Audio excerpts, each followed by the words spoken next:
I do, damned if I don't. You know I got a girl back home. You got a man, what you want?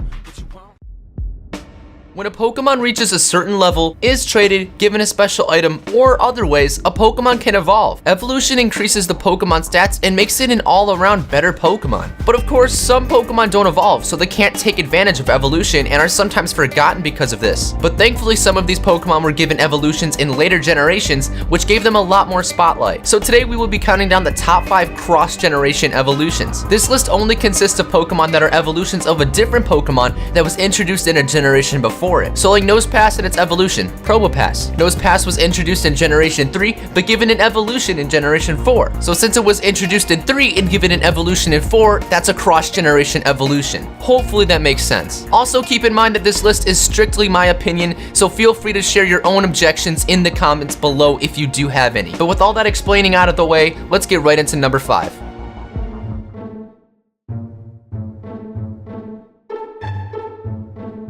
Number 5 is going to be Roselia to Roserade. Before Generation 4, Roselia always seemed so incomplete to me. This Pokemon was lacking a lot of potential, and Roserade really fulfilled it. The bud on Roselia's head sprouting was a really good move design-wise, and the flowers on Roselia's hands turning into bouquets make the Pokemon look a lot more elegant. Budew is unfortunately not very strong though. It's a baby Pokemon that evolves by friendship and has horrible stats, but giving Roselia a full 3 evolution line keeps Roselia from being forgotten easily.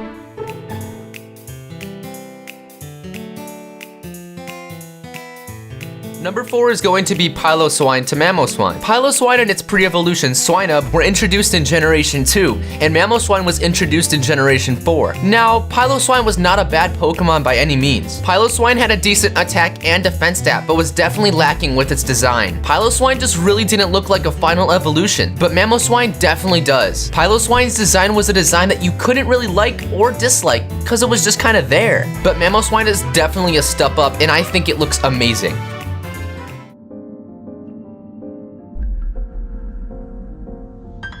Number 3 on this list is going to be Sneasel to Weavile. Sneasel was introduced in Generation 2, and it is actually my second favorite Pokemon currently, so design is not something I'm worried about with this evolution. But having Sneasel evolve into Weavile in Generation 4 gave Sneasel the extra power that it lacked battle-wise. Sneasel of course was a fast Pokemon with pretty good attack, but it had terrible defenses. Now of course, Weavile's defenses are not much better than Sneasel's, but the extra speed and stat buffs are amazing for it. You can make up for Weavile's poor defenses by putting a Focus Sash on it. This allows Weavile to live at least one hit and dish out massive damage with its great attack stat.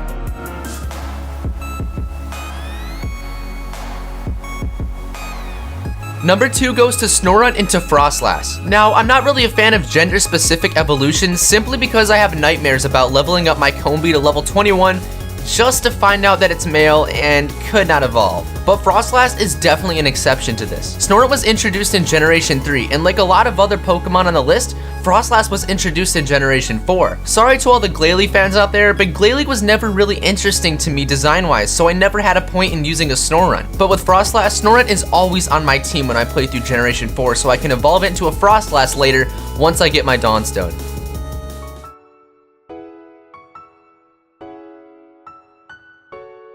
And finally, the number 1 spot goes to Scyther into Scizor. Scyther was introduced in Generation 1 and later given an evolution in Generation 2. And ever since then, Scizor has been one of my favorite Pokemon. I just like Scizor's design so much better than Scyther's, and don't get me wrong, Scyther is a really cool Pokemon, but something about Scizor makes it stand out a lot more to me design-wise and battle-wise. Scyther's weaknesses are reduced from 5 to 1 when it evolves, which gives Scizor a huge edge. Scizor is also really fun to use in competitive. Scizor's great attack and defense stat, along with Bullet Punch, makes Scizor a huge threat on any team.